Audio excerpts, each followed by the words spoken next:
here it is done by a member of the United Nations Security Council, destroying internal unity, borders, countries, and taking the right of more than a dozen countries who are self-determined and independent. They pursued consistent policy of destroying ethnic and religious diversity. They inflame wars and deliberately lead them in such a way that to kill as many regular civilians and cities, to leave the country where they deploy their troops in ruins and filled with mass graves. You all see that. And they support hatred at the level of the state and seek to export it to other countries through their system of propaganda and political corruption. They provoke a global food crisis that could lead to famine in Africa, Asia, and other countries, and will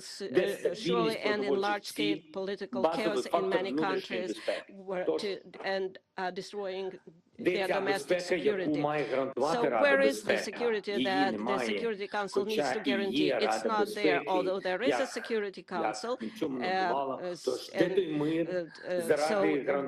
is the peace? Where are those guarantees that the United Nations needs to guarantee? It is obvious that the key institution of the world, which must ensure the coercion of any aggressor to peace, simply cannot work effectively.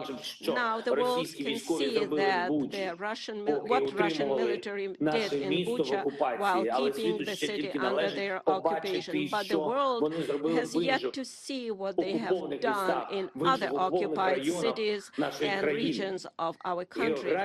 Geography might be different or various, but cruelty is the same, crimes are the same, and accountability must be inevitable. Ladies and gentlemen, I would like to remind you of Article 1, Chapter 1 of the UN Charter. What is the purpose of our organization? Its purpose is to maintain peace and make sure that peace is adhered to. And now the UN Charter is violated literally, starting with the Article 1. And if so, what is the point of all other articles? Today, as a result of Russia's actions in our country, in Ukraine, the most terrible war crimes of all times we see since the end of World War II, and they are being committed. Russians troops are deliberately destroying Ukrainian cities to ashes with artillery and airstrike. They are deliberately blocking cities, creating mass starvation. They deliberately shoot columns of civilians on the road trying to escape from the territory of hostilities. They even deliberately blow up shelters where civilians hide from airstrikes. They are deliberately creating conditions in the temporarily occupied territories so that as many civilians as possible are killed there. The massacre in our city of Bucha is only one, unfortunately, only one of many examples of what the occupiers have been doing on our land for the past 41 days. And there are many more cities, similar places where the world has yet to learn the full truth. Mariupol, Kharkiv, Chernobyl, Tyrka, Borodyanka, and dozens other Ukrainian communities, each of them is similar to Bucha. I know, and you know perfectly well what the representatives of Russia will say in response to the accusations of these crimes. They have said that many times. The most significant was after the shooting down of the Malaysian Boeing over Donbass by Russian forces with Russian weapons, or during the war in Syria. They will blame everyone just to justify their own actions. They will say that there are various versions, different versions, and it is impossible to establish which one of those versions is true. They will even say that the bodies of those kills were allegedly thrown away, and all videos are staged. but it is 2022 now. We have conclusive evidence, so there are satellite images. We can conduct full and transparent investigation. That is what we are interested in. Maximum access for journalists, maximum cooperation with international institutions, involvement of the International Criminal Court, complete truth and full accountability. I'm sure that every member state of the UN should be interested in this. For what? In order to punish once and for all those who consider themselves privileged and believe that they can get away with anything. So show all the other potential war criminals in the world how they will be punished. If the biggest one is punished, then everyone is punished. Why did Ukraine come to Ukraine?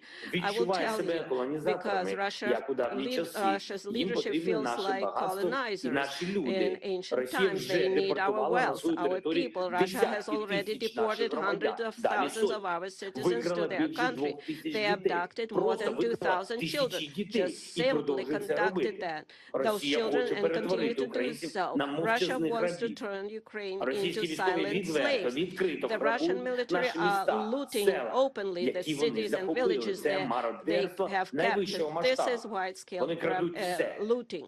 They are stealing everything, starting with food, ending with earrings, gold earrings that are pulled out and covered with blood. We are dealing with a state that is turning the veto into the UN Security Council into the right to die. This undermines the whole architecture of global security. It allows them to go unpunished. So they are destroying everything that they can. So if this continues, the countries will rely only on the power of their own arms to ensure their security, and not on international law, not rely on international institutions. The United Nations can be simply closed. Ladies and gentlemen, are you ready to close the UN? Do you think that the time of international law is gone? If your answer is no, then you need to act immediately. The UN Charter must be restored immediately. The UN system must be reformed immediately so that the veto is not the right to die, that there is a fair representation in the Security Council of all regions of the world. The aggressor must be brought to peace immediately. Determination is needed. The massacre from Syria to Somalia, from Afghanistan to Yemen and Libya, that should have been stopped a long time ago, to tell you the truth. If tyranny had at least once received such a response to the war it had waged, it would have ceased to exist, and honest peace had been guaranteed after it, and the world would have changed for sure. And then perhaps there would not be war in my country against our people, against Ukrainian people, against our citizens, but the world watched and did not want to see either the occupation of Crimea or the war against Georgia or taking the entire Transnistria from Moldova, and how Russia was preparing the basis for other conflicts and wars near their borders. How to stop it? Right away, the Russian military and those who gave them orders must be brought to justice immediately for war crimes in Ukraine. Anyone who has given criminal orders and carried out them by killing our people will be brought before the tribunal, which should be similar to the Nuremberg tribunals. I would like to remind Russian diplomats that a man like von Ribbentrop has not escaped punishment for crimes in World War II. I would also like to remind you that Adolf Eichmann also did not go unpunished. Nobody of them escaped the punishment. But the main thing is today it's time to transform the system, the United Nations. So therefore, I propose to convene a global conference, and we can do it here in peaceful Kyiv in order to determine how we are going to reform the world security system, how we will rely, how do we establish guarantee of recognition of borders and integrity of states and countries, how we will assert the rule of international law. It is now clear that the goals set in San Francisco in 1945 for the creation of a global security international organization have not been achieved, and it is impossible to achieve them without reforms. Therefore, we must do everything in our power to pass on to the next generation an effective UN with the ability to respond preventively to security challenges and thus guarantee peace, prevent aggression, and force aggressors to peace, have the determination and ability to punish if the principles of peace are violated. There can be no more exceptions or privileges. Everybody must be equal. All participants of international relations, regardless of economic strength, geographical area, and individual ambitions. The power of peace must become dominant. The power of justice and the security power, as humanity has always dreamed of it. Ukraine is ready to provide a platform for one of the main offices of the newly updated security system, similar to the Geneva office that deals with human rights, the Nairobi office that deals with environmental protection, and in Kyiv we can have U24 office that can specialize in preventive measures to maintain peace. I would like to remind you of our peaceful mission in Afghanistan, when we Ukrainians evacuated from that country over more than 1,000 people from at our own extent. It was a very difficult phase, and Ukraine came to their help. We took in people of different nationalities, ethnic groups, different faiths, Afghan citizens of European countries, US, Canada. We did not look who needed help. Was it one of our own or somebody else? We helped all of them. We saved everyone. If every time there was a need, everyone in the world would be confident that help would come, the world would be definitely safer.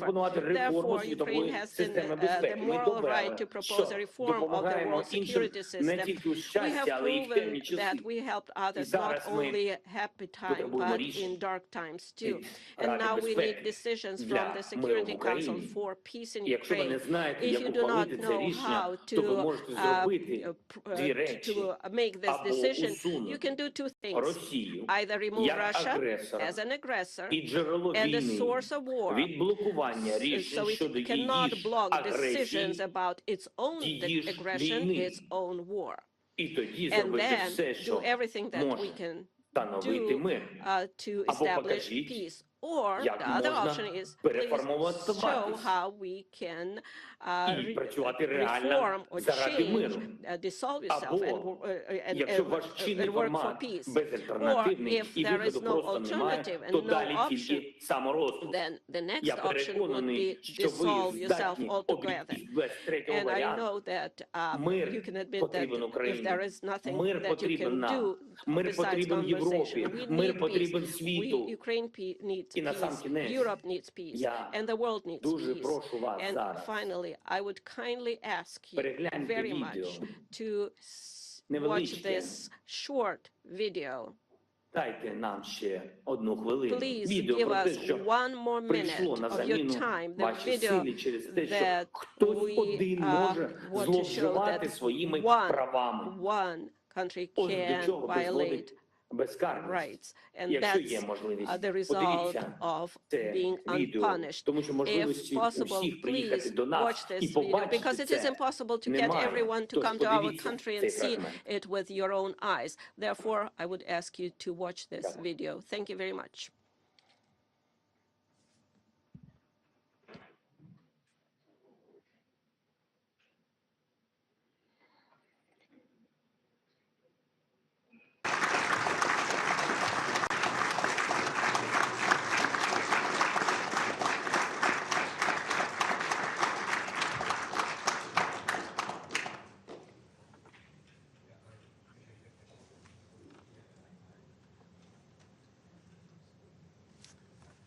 The video.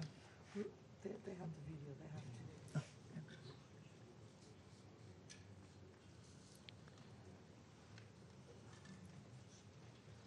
I'm not sure. The video, is it just coming?